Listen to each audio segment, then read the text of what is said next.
Spoiler alert from Mushoku Tensei Volume 3. If you haven't read this volume, then I suggest you do so before continuing on to this video. Rudeus and Eris have been teleported to the Demon Continent, and the only way they can get home is with the help of a superb. Hello everybody, this is the Anime Bro here, and welcome to another video. And today, I'll be talking about Mushoku Tensei Volume 3. Now before this video starts, please like, share, and subscribe for more videos just like this, and comment down below your thoughts on Volume 3. I know it took a long time for me to post another video, but I'm here now, and I hope that you enjoy it. And now, let's begin the video. So the first thing that I want to talk about is the story.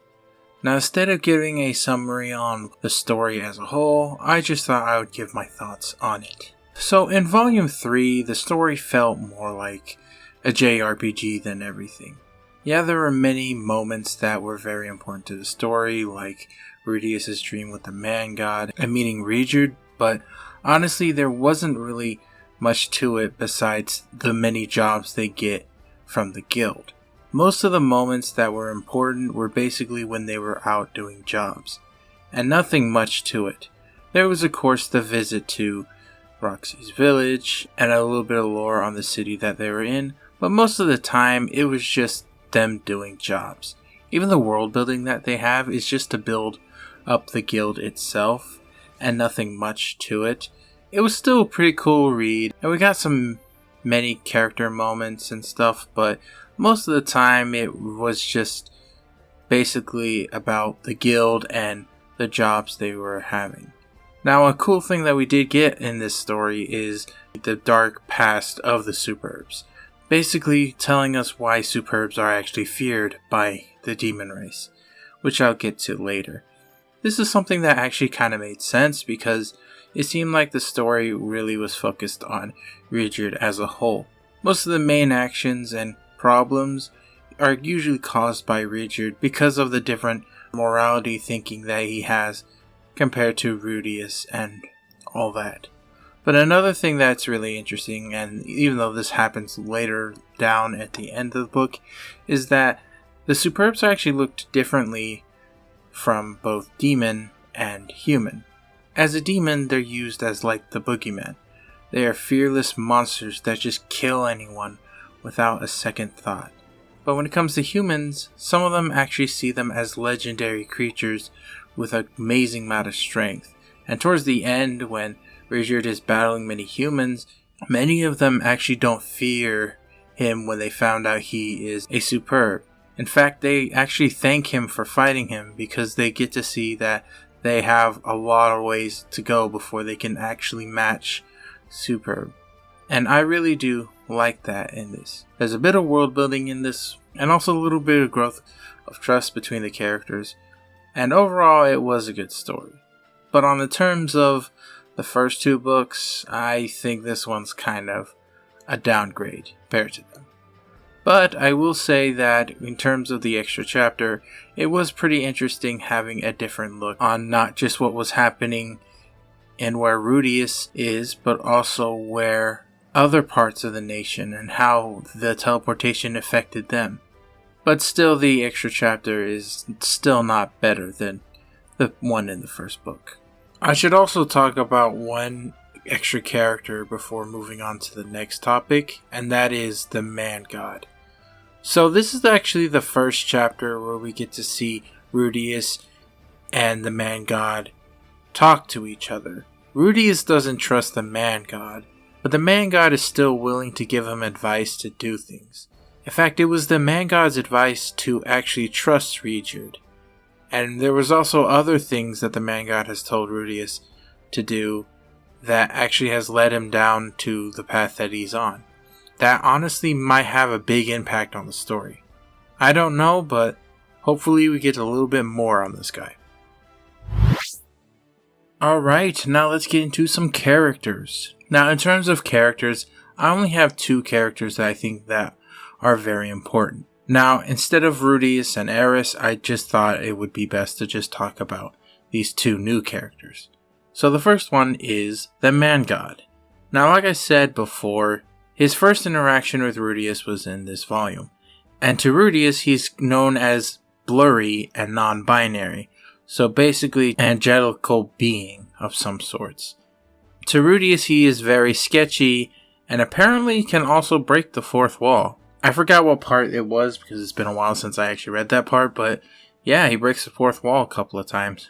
Now, the reason why I want to talk about him first is because this is the first time we actually get some higher being talking to Rudeus. And it's not even just Rudeus himself, it's his past life. Because when Rudeus is actually talking to the man god, he's actually talking to him in his previous life form. So basically the 40-year-old that was doing nothing and just sitting there living his own life in the worst way possible. So this person definitely has some powers that we aren't aware of. And with him being an angelical being, this actually means he has a lot more involvement in the world, and his actions will actually change how the world is like.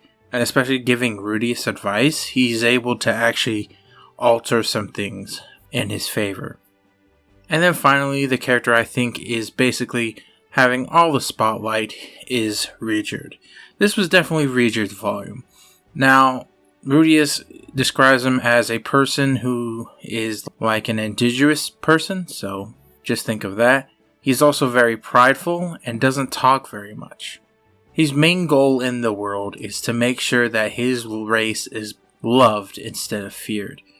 And he wants to do this because he actually knows the reason why they are being feared, which I'll get to later on.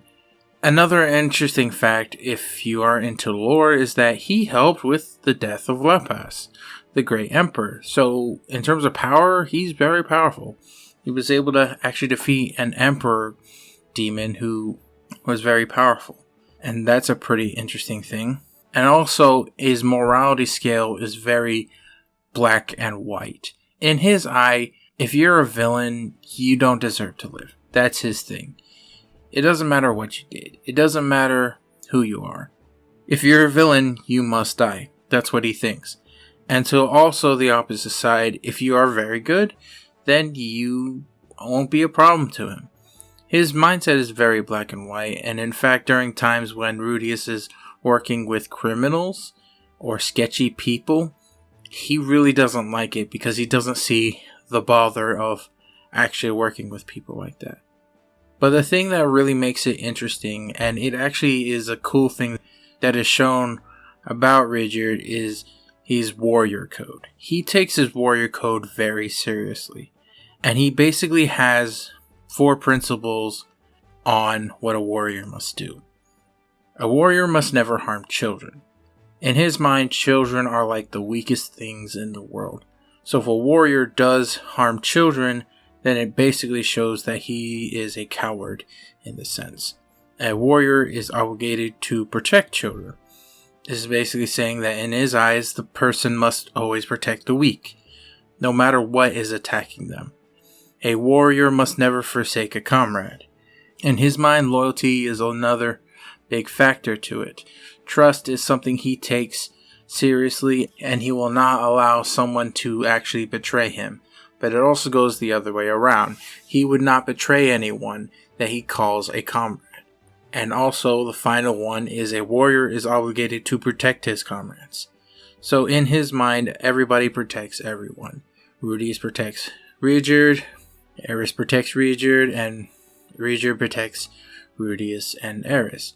This is basically his mindset on it. And it's a cool mindset to have, because it shows that he's a warrior at heart. This is how he's been living for thousands of years, and it actually makes you understand why he does things, and how he actually determines good from bad. He's a really cool, interesting character, and I really can't wait to see more of him in the later volumes. Alright, now let's talk about some world building. Now, I decided to actually keep the world building a bit short because I realized a lot of people probably don't even care about world building. So I decided to keep only 2 parts left: race and location.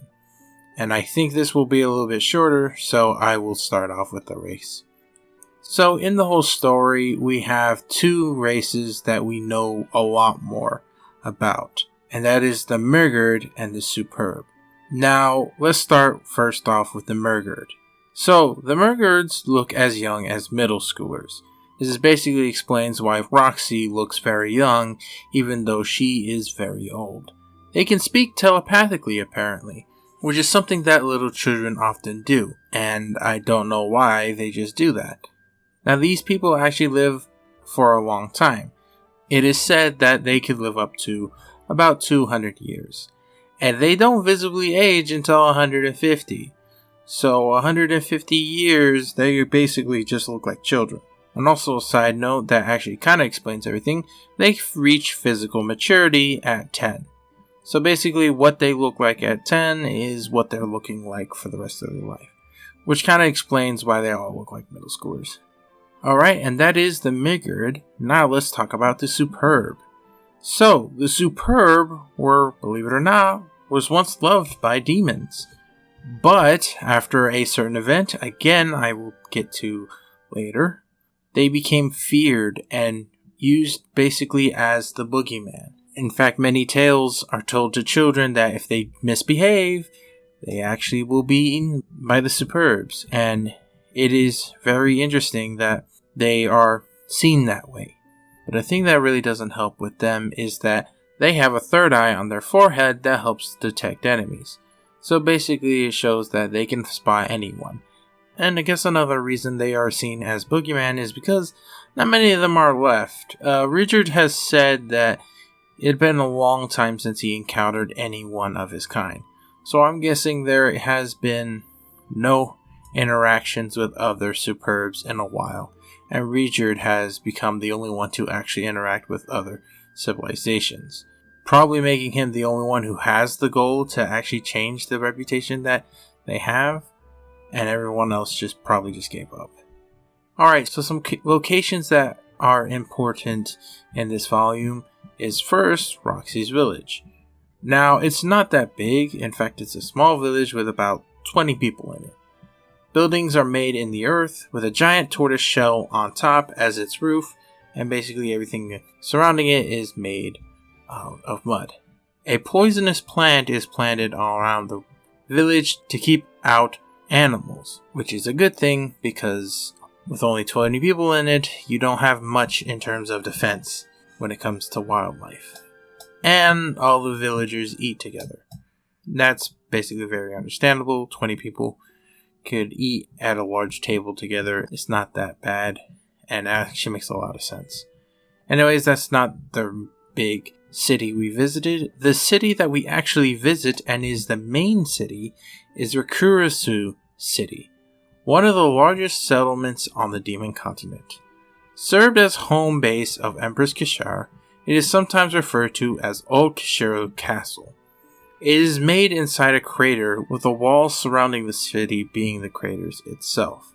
And what's interesting about the walls is that stones are in the rocks that actually glow bright when it comes dark, which is an interesting thing that is cool about the city. They were brought from Kiara, from somewhere, I don't know where, and used as ways to actually brighten up the city when it comes light. And that's basically all I have about Rikarisu City. Not many locations we visited. Rikarisu City is probably the only one we visit, but still, we kind of explore different places. Alright, now let's talk about some iconic moments. So the first moment that I want to talk about is Ruijerd's tale. Now, I really did like this part because it explained a lot of things about the Superbs. For example, why they are feared. So a long time ago, Ruijerd was given a gift. That gift was a special weapon that basically made anyone who held it go crazy and just kill everyone without them really knowing it. And it was a gift from the Emperor Lapas. And when Ruijerd had this weapon on, he killed everyone in his family. And it was a really sad tale, and it kind of made me feel bad for the guy. He wanted his race to actually become liked, but also he wanted to redeem himself for killing his family. And it's a really sad tale that also tells us a lot about the Superbs. Next is Eris opens up to Rudeus. Now, this moment happens when they actually go to the inn.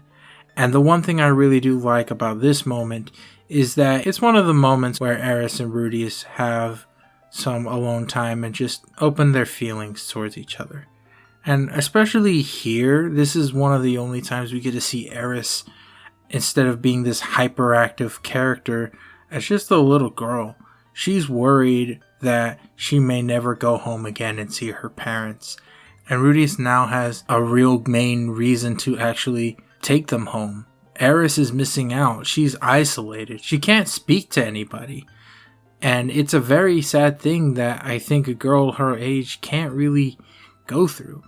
I do love moments like this where Eris and Rudeus just go and talk and open up their feelings, because it shows that they really do care about each other. And I really do love that. Next is Ruijerd kills someone. Now, what I mean is the moment that they do their first job. When they're out doing their first job, they find out people are actually kidnapping animals. Now, Ruijerd's first response before interrogating them is just to kill him.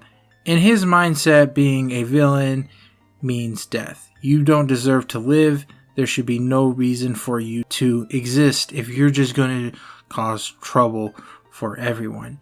And another thing it also tells is it kind of shows the mindset of Ruijerd. I don't know if it's superb, but his thing is very extreme. If you're not good, you're evil. And it also shows another reason why people may fear him. If you're the enemy, well, you're dead. No ifs, ands, or buts. And it also kind of puts a little bit of distrust to Rudeus. Because if he's just going out killing people without any repercussions for his actions, then Rudeus might actually be his next enemy that he has to take care of. And Rudeus is not ready for that. So that was an interesting moment that I liked. Another moment that I remember is Dead End getting blackmailed. So during the story, if you've read it, you know that Dead End has been doing some things which by the guild are technically illegal. And one person actually tries to blackmail them. Now the problem with this is that if they get blackmailed, then that means they get to lose their money and it'll take longer for them to actually go home. And he doesn't want that. The one thing he cares about right now is Eris. And in his mind, while he's thinking of this, he's wondering what to do. Should he betray the people he was working with? Should he just kill everybody? He doesn't know. But the one decision he actually chooses to do is just to kill everyone. In fact, in his mind, he was going to unleash a flood that would destroy everyone in the city. He cared enough for Eris that he was willing to kill thousands and be the bad guy if it meant that Eris would go home. But the one thing that I really do like about this part is the fact that it shows what Ruijerd's willing to do. Now, what Ruijerd actually does that helps Rudeus out of this predicament is shows that he is a superb.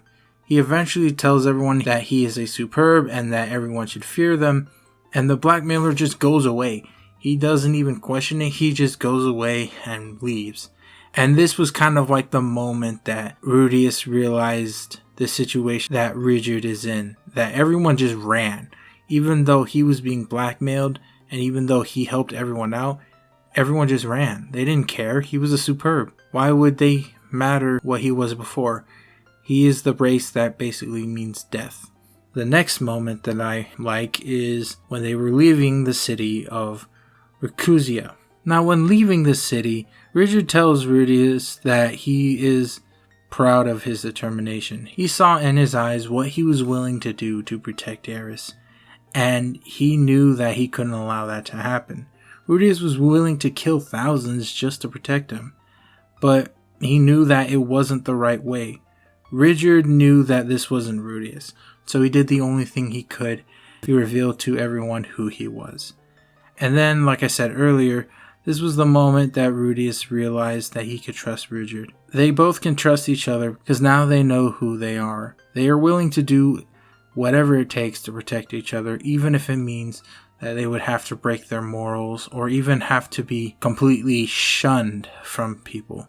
It helped their group come closer together, and it's a really heartwarming moment that I like. And then next is Ruijerd's duel with some warriors. So towards the end of the book, Ruijerd actually fights some human warriors. And after winning the duel, Ruijerd basically tells them that he's a superb. But unlike other times where everyone's freaking out, they are actually honoring him. They respect him as a warrior. They're all excited about it and even are glad to fight with him. Because superbs are known as legendary figures, they feel honored that a man would go and challenge them to a duel. It is something that actually shows that not everyone's afraid of him. Even though in the eyes of a warrior, he's looked fondly upon and not just as a normal person. It's a start, really. And I do like that he is getting respected. Because like I said, his tale is a sad one. And showing him get like a little bit of respect from anyone is really awesome.